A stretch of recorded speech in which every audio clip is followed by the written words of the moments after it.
공부를 못하는 첫 번째 이유가 머리라고 하면 두 번째 이유는 뭐냐면요. 동기예요. 뭔가 하고 싶은 마음에 들고서 하는 일은 굉장히 재밌습니다. 근데 하고 싶은 마음이 없이 공부할 때는 재미가 없죠. 자, 왜 이거를 해야 되는지에 대한 생각을 하고 하는 사람과 그렇지 않은 사람은 차이가 있는데 초등학생들이 저절로 그게 생기기는 힘들다는 얘기죠. 이미 다 큰 성인들도 왠지 하기 싫은 거거든요. 아침에 달리기 하는 거 좋은 거 알아요.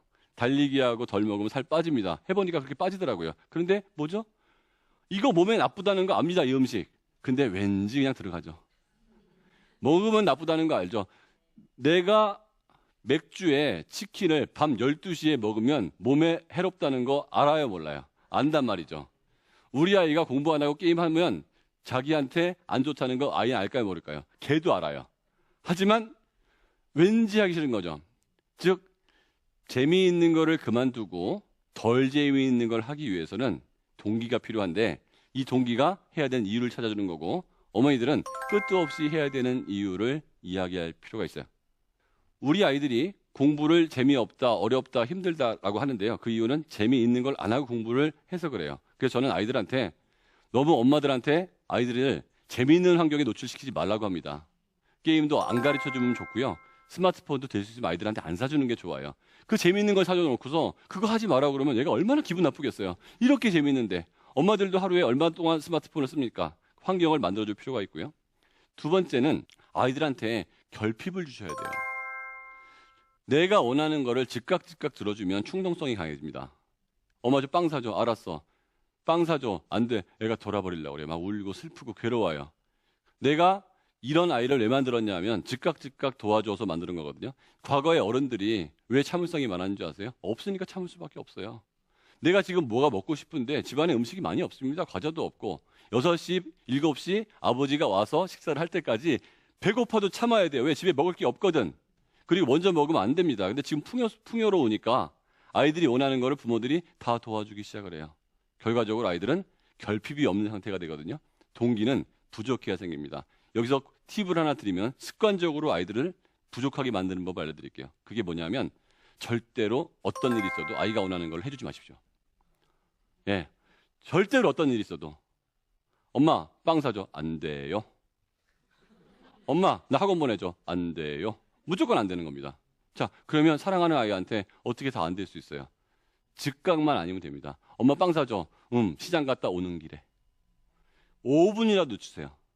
엄마, 이번 주에 학원 보내줘. 다음 주에 가자.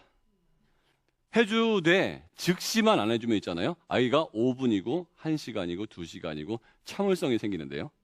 즉각적으로 우리가 잘못돼가 충동성 때문에 얼마나 많은 사고가 일어나요. 운전하다가 싸움 나고 사람을 죽이기까지 해요.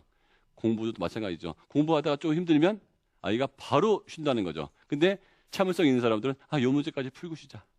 그게 습관이 되기 때문에 동기 수준을 높여줄 필요가 있고요. 이렇게 동기 수준이 높아지면 공부할 때 지구력이 커집니다. 세 번째는 공부하는 방법을 몰라요. 아까 5분이라는 얘기 했는데요. 그 얘기를 해야 될 것 같아요. 자, 제가 이건 한 초등학교 한 4학년 넘어가는 아이들한테 맞는 거고요. 1, 2, 3학년 아이들한테는 좀 무리가 있을 것 같아요. 초등학교 4학년부터 한 중학교 이상 되는 아이들은 이 방법을 쓰면 정말 비약적으로 성적이 올라갑니다. 많은 사람들이 수업 시간에 수업을 듣습니다. 이해를 합니다. 필기를 합니다. 자, 그리고 오늘 수업 시간에 굉장히 많은 공부를 했다고 생각합니다. 한 반에 30명이 모여 있는데 수업 시간이 끝나고 났을 때 그들 머릿속에 남아있는 지식의 양은 같을까요? 다를까요? 달라요. 영화를 보고 나서 나오는 수없이 많은 사람들 머릿속에 있는 그 영화 스토리의 정도는 같을까요? 다를까요? 달라요. 어떤 사람은 감동만 받고 나오는 사람이 있고요. 어떤 사람은 주제가도 듣고 감독도 듣고 그들의 대사까지 듣고 나오는 사람이 있어요. 머리가 원래 좋아서 들을 수도 있을 겁니다. 그런데 어머니들한테 제가 이렇게 얘기합니다. 다음번에 영화를 보러 가셨을 때 영화에 나오는 남자 주인공 이름, 여자 주인공 이름, 극중 남자 주인공 이름, 여자 주인공 이름, 주제가, 감독 이름, 좋은 대사 이거를 미리 10문제를 딱 내고 끝나고 나서 이거를 발표하겠다는 마음으로 영화를 한번 보세요. 누구나 정상적인 기억으로 다 기억할 수 있습니다. 그런데 그 생각 없이 영화를 보러 가는 거죠. 그리고 그 영화 어땠어? 이렇게 물어보면 슬펐어. 나중에 다 죽어. 너무 경치가 좋고 음악이 좋더라. 아, 영화 내용 어떠냐고. 꼭 봐. 그쵸. 설명을 하고 싶은데 스토리 전개가 안 된다는 거예요. 자, 그러면 저는 학생들한테 이렇게 합니다. 영화를 봤을 때 10가지를 기억할 수 있었다면 당신은 수업 시간에도 5가지는 기억할 수 있다. 수업을 들으면서 반드시 외우려고 하십시오. 그게 기억 이론에 따르면 반복 효과라고 하는데요. 즉시 반복이 반복 효과를 굉장히 높인다는 거죠. 어차피 수업 시간 듣습니다. 저는 학생들한테 얘기하죠. 들으면서 단 몇 개라도 반복을 해서 외울 생각을 해라. 그러면 1교시부터 8교시까지 시간이 굉장히 많거든요. 매 수업 시간마다 몇 개씩 외우려는 시도를 하는 거죠. 초등학교 4학년 때부터 고3까지 어떤 사람은 수업 시간에 열심히 들었고요. 열심히 필기했어요. 어떤 사람은 필기도 안 하겠죠. 근데 어떤 사람은 필기하고 들으면서 몇 개씩을 외우려고 했습니다. try, 외우려고 했다는 거죠. 같은 7년이 흘렀지만 머릿속에 남아있는 양이 같을까요, 다를까요? 여러분이 보는 모든 영화를 보면서 외우려고 시도했다고 그러면 아마 여러분들은 영화 전문가가 됐을 거예요. 그렇다고 영화를 더 많이 본 것도 아닙니다. 똑같은 영화를 봤지만 외우려는 시도, 어차피 앉아있을 때. 그리고 나서 수업이 끝나고 5분 이내에 지금 외우려고 시도한 거를 간단하게 적어보세요. 저는 이걸 5분 학습법이라고 합니다. 두 번째 반복이 일어났죠. 그리고 나서 집에 와서 예습과 복습을 철저히 하여라 이렇게 얘기합니다. 사람들이. 복습은 오늘 배웠던 거를 1교시부터 8교시까지 5분 이내로 2, 3분이면 돼요. 정리를 다시 한번 해본다는 거죠. 그러면 3번 반복했습니다. 예습은 어떻게? 내일 공부할 거에 어휘 정도만 정리하고 가는 거예요. 너무 많은 양을 공부하고 가면 수업 시간이 재미가 없습니다.